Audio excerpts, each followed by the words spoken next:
Oi, gente, hoje o Filosofia é a mãe e a filha. Hoje eu vou começar a conversar com você sobre mitologia grega. É um primeiro de vários vídeos que a gente vai ter aqui no canal contando alguma dessas histórias. E aí, como eu tenho essa baixinha aqui que adora mitologia grega, não podia fazer esse vídeo sem a participação dela. Ué, também quem mandou minha mãe me dar um nome grego? Pois é, né? Vai saber por que que essa menina gosta tanto de Grécia assim. Então vamos lá, todo mundo afista-te inspirar?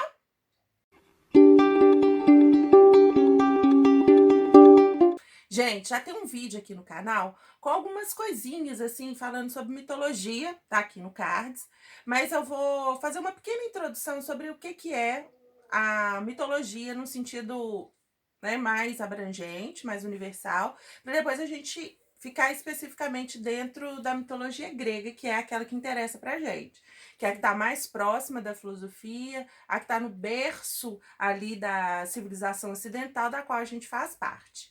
Beleza?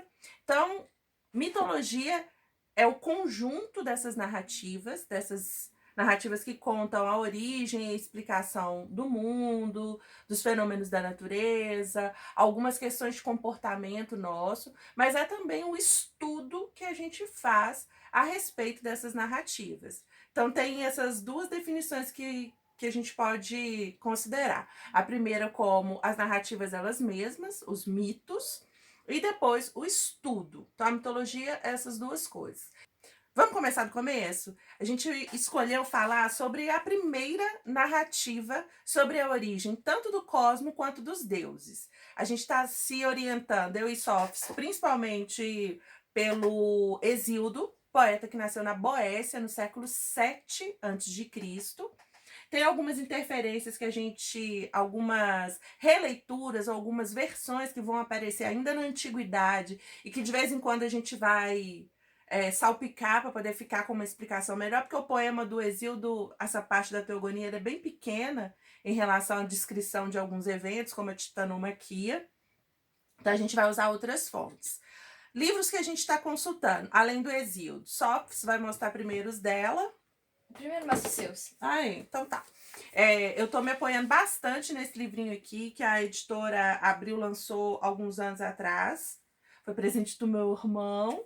Muito bonitíssimos. Claro que a gente não vai falar sobre todos esses mitos agora, a gente vai falar sobre o iniciozinho do primeiro capítulo, que é da origem do cosmo até Zeus. Mas, gente, nós vamos falar de mitologia pra caramba ainda no canal. Então você já vai fazendo a sua. Já vai dando a sua. Já vai escolhendo seu mito lá embaixo, porque aí, conforme for os pedidos, a gente vai desembolando, né, Sofia? Sim. A Sofia já tem uma ideia aqui, então se vocês não votarem, vai ser a ideia dela, tá? Ah, tá. E aqui, ó, no final do meu livro, eu tenho uma bibliografia bem bacana de onde o cara apoiou para poder fazer essa escrita aqui, ó, uma escrita super simples, deliciosa de ler, bem humorada, mas esse cara não tá tirando essas coisas do nada, tá apoiado em vários outros textos, tanto da tradição clássica quanto textos modernos, textos mais próximos de nós, estudos mais próximos de nós. Eu também estou usando o livro do Luc Ferry, vou deixar a capinha dele aqui. Esse livro também é muito legal. Ele faz uma análise assim da mitologia e um simbolismo que está ali por trás. Então, quem tiver a oportunidade de consultar, também vale super a pena. E a Sofia ficou com a parte mais legal. Fiquei com essa coleçãozinha aqui de HQs, que conta a história, assim, de quatro principais, assim, deuses, que vão dar, que a partir deles vai puxar pra tudo. Mas como hoje minha mãe já disse que é só sobre a criação, assim, a gente vai usar só esse primeiro dessa coleção, que é Zeus. E esses outros aqui, né? Ficou para a próxima vez. Fica pra Tem a próxima história vez. de Hades, mas aí tem várias outras histórias juntas, Perséfone, Deméter e Tem a outros história mitos. de Hera. Tem o livrinho sobre Hera. E tem o sobre Atena, que é a favorita da Sofia. Então, se você não der a sua opinião, Vai o ser próximo esse. vídeo vai ser sobre Atena. Ok? Então, feitas as apresentações das nossas fontes, vamos à nossa história. Gente, no início era tudo caos e nada mais que caos. O caos dá uma sensação, assim, de abismo, de cair no caos. E o caos, ele não é só uma divindade, mas ele também é um lugar, até pra, né, a hora que eu falei que é essa sensação, essa ideia de cair no caos, e ele traz algumas características, que ele é indiferenciável. A coisa tá tão misturada, tá tudo tão, assim, revolto naquele caos, que a gente não consegue distinguir, não consegue compreender, não consegue ter nenhum conhecimento a respeito daquilo que está ali, Igualzinho o seu quarto da sexta-feira até segunda-feira, né? né? Que é aquela bagunça mesmo. É pior um pouquinho o caos. E de caos, não se sabe por quê, surge Gaia. Uma força, um chão, um lugar firme, a partir do qual todos os seres vivos que ainda surgirão vão encontrar um suporte, um apoio. Junto com Gaia, surgem também alguns irmãos dela. Tártaro, que fica logo abaixo de Gaia, mas né, entre Gaia e Caos, fica ali numa sustentação. E surgem mais dois irmãos. E eu vou ler, porque senão eu corro o risco de falar o nome deles errado. Nix e Érebo. Érebo, tá vendo? Mesmo lendo, a gente fala trem errado, Sofia. Nix e Érebo. Noite e sombra. E tem mais uma outra divindade que surge, não como uma coisa, uma personificação, mas como uma força, que se chama Eros primordial. É o Eros que vai fazer essa mãe terra ali, fértil, começar a sua grande descendência. Sim. Gaia, ou Geia, depende Da tradução que a gente está tradução. lendo. Ela, Gaia, a gente vai chamar de Gaia. A Gaia vai ter o seu primeiro filho, que é Urano. Gente, Gaia gera um primeiro filho por partogênese. Ela sozinha, estimulada por essa força desse Eros primordial, vai dar à luz a Urano, o céu estelado, que vai ficar ali grudadinho junto com ela. Ainda agindo sob força desse Eros primordial, eles vão começar a procriar e vão gerar a primeira geração. Vai ser assim mesmo, tá? Eles vão gerar a primeira geração de divindades, de deuses, que são chamados de Titãs. titãs. Estão ali dentro, sob pressão, guardados ali no seio da terra, mas são divindades fortíssimas, titãs, né, que dá essa ideia de grande, monumental, forte. O metal titânio recebe esse nome por causa da sua rigidez, da sua força, desses personagens da mitologia grega. Então não é pouca bosta, não. Os titãs. São 6 homens e 6 mulheres. 6 homens e 6 mulheres, são muito poderosos, são forças brutais, violentas, muito relacionadas com as forças da natureza. Mas não fica por aí, não. Urano e Gaia vão ter mais uma geração de filhos, que são mais uma, que são os Ciclopes. E mais outra, que são os Hecatônquiros. E os Hecatônquiros. Os Ciclopes também são forças muito poderosas. São 3 ciclopes que tem um olho só centralizado assim na cabeça. Daí à toa que eles chamam de ciclopes, né? O nome vem daí, né? Isso. De ter esse olho redondo no meio da cara. E também mais 3 hecatônquiros. Nome dificilzinho, mas daqui a pouco vocês gravam. Os hecatônquiros, eles têm 50 cabeças cada um e 100 braços. Então são umas coisas meio monstruosas, assim. Sim. Os titãs olham para aqueles irmãos assim, meio tipo, nossa, a gente é tão bonito. Como que foi nascer esses irmãos estranhos aqui? Então Gaia, gente, já não tá suportando mais aquela situação. Ela tá ali engasturada com aquele monte de filho dentro de si, muito desconfortável, até que ela tem uma ideia. Ela faz uma... Ela forja uma foice, que parece uma meia-lua, né, Sofia? Com um metal prateado, né? Pode remeter à ideia da lua e tal, da meia-lua, da lua minguante. E chama os filhos. E provoca esses filhos, assim, ó, filhos, revoltai-vos contra seu pai.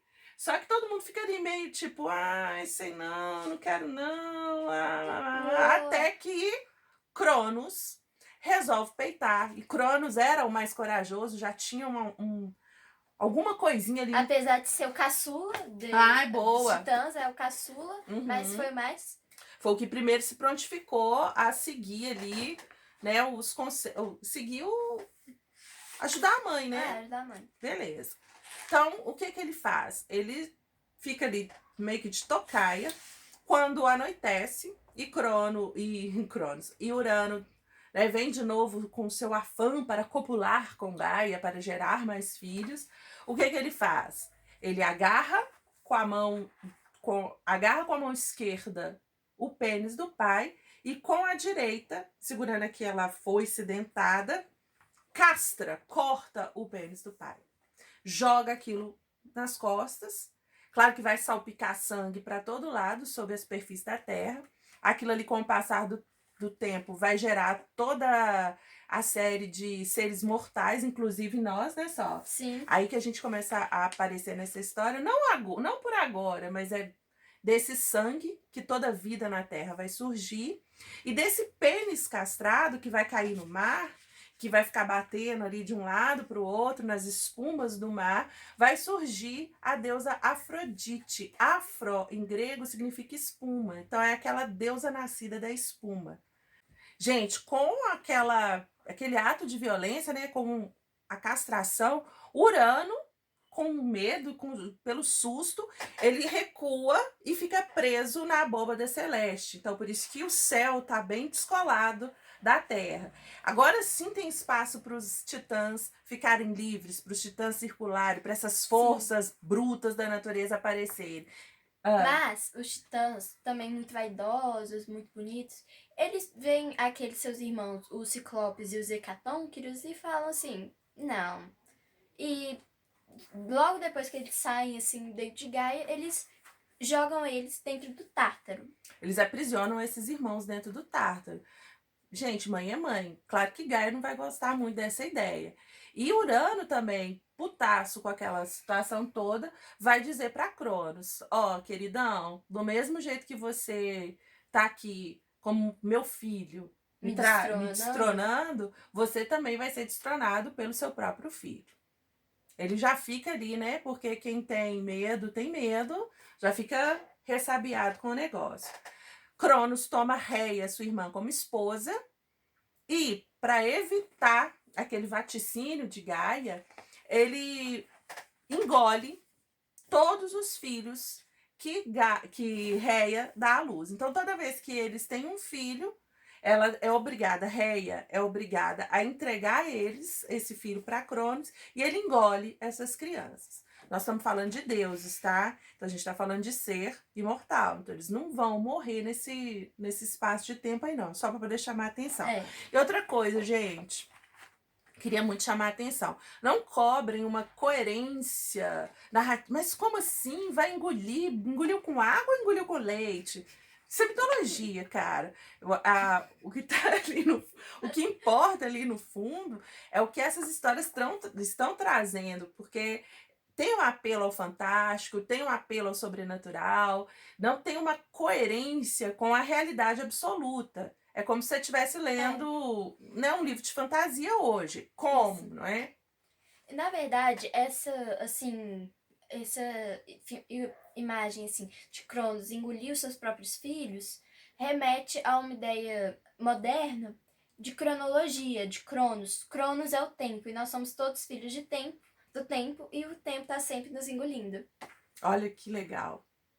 Bom, gente, Reia, cansada com a situação de dar à luz aos seus filhos com todo carinho e entregar-lhes a Cronos e ele engolir eles, quando Reia tá quase dando à luz ao sexto filho, que vocês já devem saber mais ou menos quem que vai ser ali, ela pede um apelo. Ela faz um apelo a Gaia. E a Urano. E a Urano, isso. Eles falam assim, poxa, não aguento mais a situação, me ajuda aí. E aí, eles vão, né, criar um ardil ali, uma coisinha para enganar o Cronos. Sim, assim que Reia dá à luz ao seu sexto filho, ela pega uma pedra, enrola no mantinho e dá para Cronos engolir. Ele, sem nem desconfiar de nada, pega essa pedra e engole. Mas o que ele não sabia é que o sexto filho que Reia deu à luz estava bem longe lá na ilha de Creta, cuidado por duas ninfas. Pois é. Esse menino vai lá para essa ilha de Creta, vai ser cuidado por essas ninfas, vai ser bem alimentado e vai crescer, vai passar o tempo e ele vai virar um homem. E esse homem não, né? Essa divindade vai receber o nome de Zeus. Zeus. Aí, gente, tem umas divergências, assim, na história que a gente lê na Teogonia e na história que a gente lê principalmente no Apolodoro, com a biblioteca mítica. Aí tem uma treta ali que aparece Tétis, aparece Metis, e aí. É só Metis, mãe. Tétis é a outra. Ai, desculpa, gente, tá vendo? Ela precisa estar no vídeo, entendeu? Porque eu não consigo lembrar o nome de todo mundo. Metis é um dos titãs, gente. Tétis é um dos titãs, enquanto a Metis é a filha dessa titã, a Tétis. Titanide, a Tétis e o titã Oceano. Beleza. Então, é Metis, que também tem a deusa dos bons conselhos. Tem a alcunha de ser a deusa dos bons conselhos. Então, em algumas versões desse mito, Zeus conversa com Metis e a Metis dá uma ideia. Tem uma planta lá misteriosa crescendo lá no fundo da de uma caverna. E ela pega essa planta, coloca dentro de um jarro fechadão, bonitinho, e vai levar lá pra Cronos. Porque Cronos, certo da sua riqueza e do seu poder, sempre que os homens... Aí já tinha homens, né, gente? Sempre que os homens vinham e... Não tinha homens, não. Tinha. Sempre que tinha oferenda pra ele não pensava duas vezes. Ele pegava e engolia. É estranho, mas é assim. E vai lá, ela dá essa oferenda pra ele, mas o que ela não esperava é que logo depois dele engolir essa oferenda, Zeus tá lá, escondidinho, e revela sua figura. E Cronos vai lá e fala: eu não te engoli dessa primeira vez, mas agora chegou a sua hora. Ele pega e engole Zeus. Mas, já que ele já tinha engolido aquela planta, dá uma revirada no estômago dele e ele começa a vomitar um por um dos seus 6 filhos, e cada um na ordem decrescente de que nasceu. De nascimento. Primeiro ele vomita aquela pedra lá que ele tinha engolido faz bem tempo. Depois ele vomita Zeus e Hera juntos, porque a caçula e o caçulo, né? O caçula e o caçulo, vomita os dois juntos. Depois, eu vou dar uma coladinha aqui, tá, gente? Eu tinha feito na ordem aqui. Era Deméter. Deméter, que cai numa plantação de milho. E o nome romano de Deméter, gente, é Ceres, que vai derivar depois a palavra cereal. Então, é uma deusa que está estritamente ligada à agricultura. Depois, ele vomita o seu terceiro filho, Hades, que ele cai com tanta força que ele faz uma cratera até o Tártaro. Quase chegando lá no Tártaro. Então ele vai por um submundo ali, né? Nas profundezas, nas entranhas da terra. Sim. Depois ele vomita Poseidon, que cai no mar.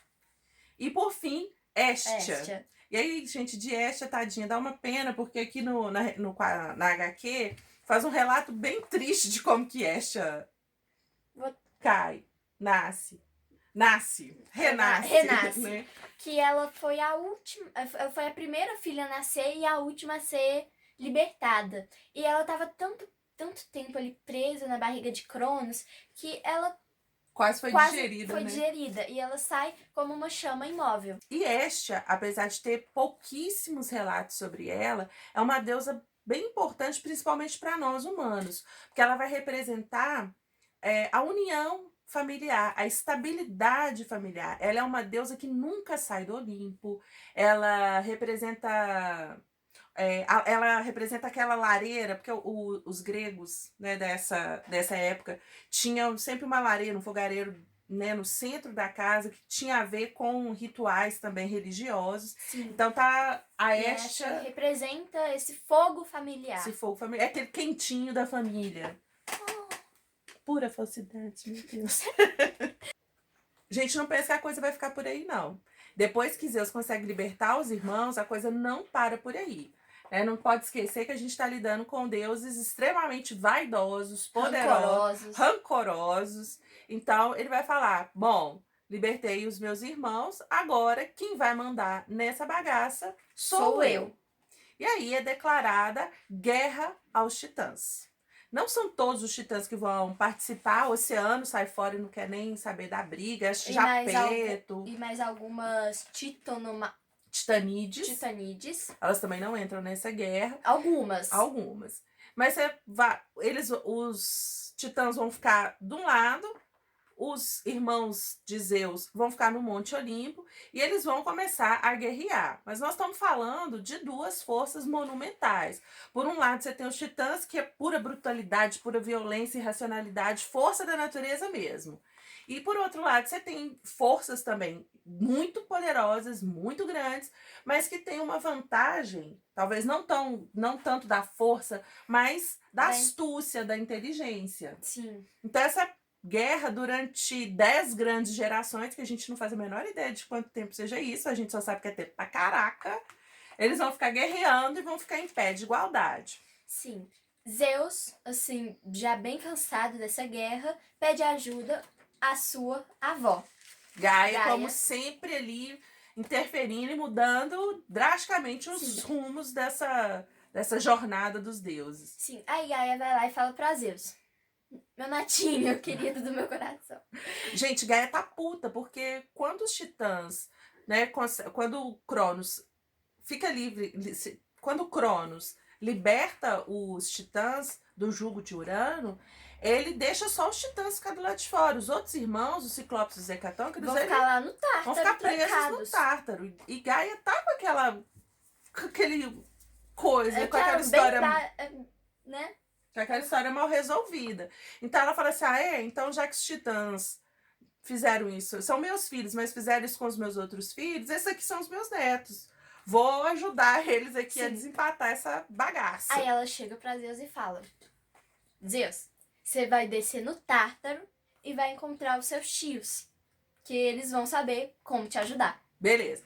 Gente, tem uma treta gigante pra poder... É muita treta. Em outras versões do mito, em outras narrativas míticas, não no Exíodo, que conta toda essa jornada de Zeus lá no Tártaro. Ele cai durante 9 dias para poder ir lá no Tártaro e libertar os Ciclopes e libertar os Hecatônquiros e essas forças, bababá, bababá. A gente só sabe que a gente só vai contar para vocês que no final das contas tudo dá certo.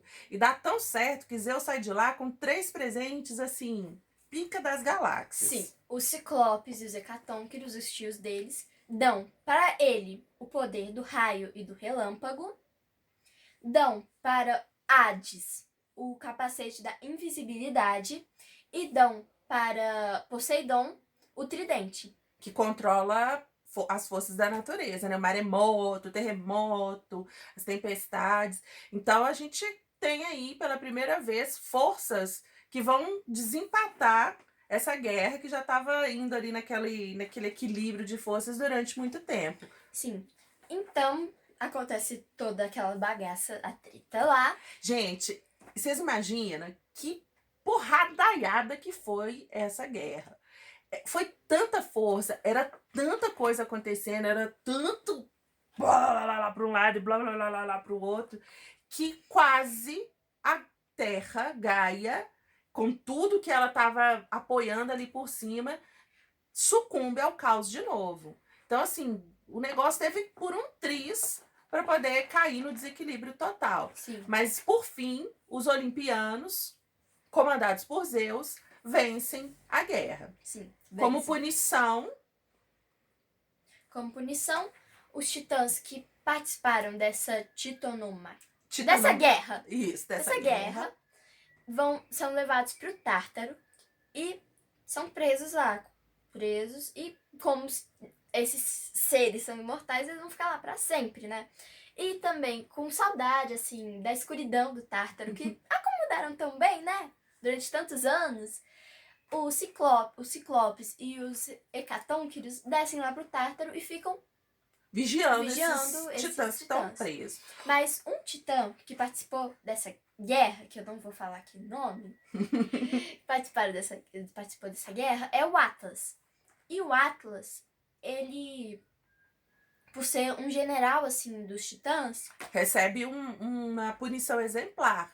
Lembra que eu falei para vocês que quase os céus desabam e joga tudo para dentro do caos de novo? sim, ele é castigado para segurar o peso do Pai, o peso do céu, por toda a eternidade. Então, sabe aquela figura que aparece, eu vou deixar aqui a imagem, mas que aparece, que tem várias referências e que dá nome a uma cadeia de montanhas no norte da África e que dá nome ao conjunto de mapas, né, que a gente coloca assim organizadinho na forma de livro, o Atlas, vai ser esse titã que carrega o peso do mundo nas costas, como castigo. Peso dos céus. A guerra acabou, agora Zeus, que não era tão estúpido ou tão irracional quanto Cronos tinha sido, né? De pegar tudo e falar, tudo meu. O que ele faz? Ele reparte. Ele reparte essa grande domínio, assim, deles. E ele reparte entre os seus 2 irmãos e ele. Ou seja, os 3 dividem esses domínios. Primeiro, o Zeus. Ele fica com esse domínio, assim, do Monte Olimpo, da Terra, assim, da superfície da Gaia, em geral. Hades fica com o submundo, com o Tártaro ali, aquela parte ali. Depois a gente vai fazer um vídeo sobre Hades, porque Hades é a minha divindade favorita da mitologia grega. Ele é muito legal também. E Plutão não, e Poseidon. Poseidon, que vocês já devem saber o que vai dar, ele fica com o mar. Quem assistiu o Percy Jackson sabe do que a gente tá falando. Eu não gosto de Percy Jackson, a Sofia também não gosta. Foi mal, gente. A gente é meio chata com algumas coisas. Bom, gente, eu vou ler um trechinho, um parágrafozinho aqui desse livro para mostrar para vocês, resumidamente, o que significa essa vitória de Zeus sobre os titãs. Não é uma coisa aleatória, não é só para poder contar uma história. Tem uma simbologia muito grande. Porque, por um lado, você tem essas forças indomáveis, brutas da natureza e completamente irracionais. E, por outro lado, você tem deuses também muito poderosos, muito fortes, mas que já tem um refinamento, já tem uma capacidade de produzir um pensamento, de articular as ideias. E é isso que vai fazer com que a gente saia definitivamente do caos, né, que comece a ordenar as coisas e, mais do que ordenar, a chegar num estágio de equilíbrio, de cosmos, no sentido mais puro da palavra, né, de harmonia, de beleza. E aí sim a gente vai ter espaço para o surgimento de um cosmos humano, da cultura humana. Tanto é que durante essas narrativas todas aqui que está envolvendo os titãs, que está envolvendo os Zeus, a gente não tem nenhuma narrativa que mistura os homens no meio dessa conversa aqui, não. Os homens só aparecem nas narrativas míticas a partir do estabelecimento do Monte Olimpo, dessa repartição entre Zeus e Poseidon. Então, deixa eu ler o trechinho para vocês. Com Zeus, surge uma grande diferença. Ele não é o simples sucessor do tirânico Cronos. Na verdade, é o seu oposto. A legitimidade de seu poder não vem da violência, mas do fato de ter sido ele eleito pelos deuses.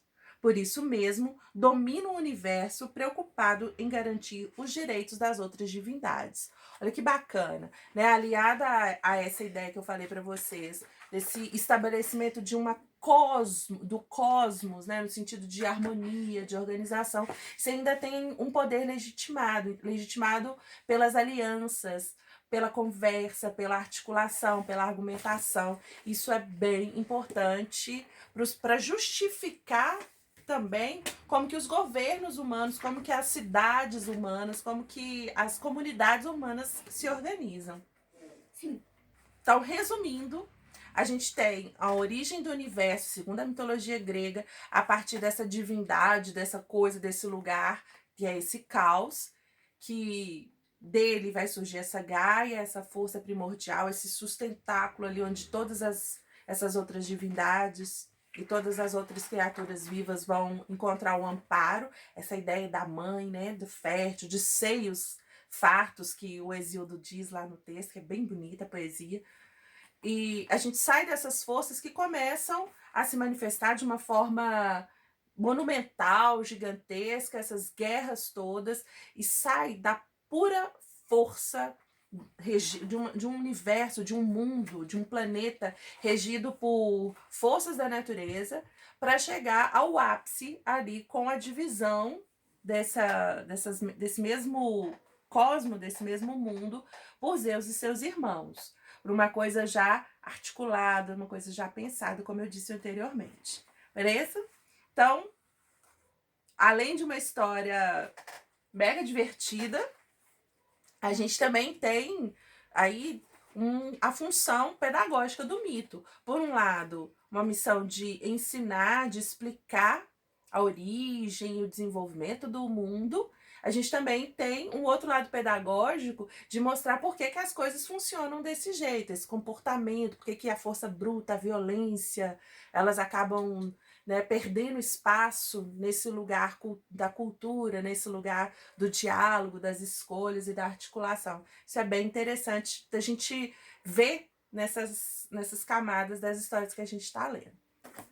Bom, gente, o vídeo de hoje fica por aqui. Filosofia é a mãe e a filha se despede de vocês, agradecendo muito para quem ficou até agora, porque eu acho que esse vídeo deve ter ficado gigante. Mas não deixem de ir lá embaixo nos comentários, dizer qual desses você quer ver. Hoje a gente viu a dos Zeus, mas provavelmente no próximo vídeo a gente vai ver a de Atena. Se vocês não falarem nada, a gente vai ver a Atena, tá? Também tem a Hera e Hades. Hades, é. A gente também tem várias outras histórias da mitologia grega que estão aqui nesse livrinho. Tem as tragédias também, que eu tenho uma coleção completa com todas as tragédias. Então escolham, porque, gente, material para poder falar de mitologia grega... A gente tem muito. A gente tem pra caramba, beleza? Então, então se inscreva no canal, compartilhe esse vídeo, ajude o nosso projeto a ganhar um corpo aí maior e vencer essa titanomaqueia, que é esse mundo bruto do YouTube. Não esqueça de curtir, isso é muito importante também. Tchau! E bora a Fiste ti Spilia. Bora sair da caverna. Beijo, tchau!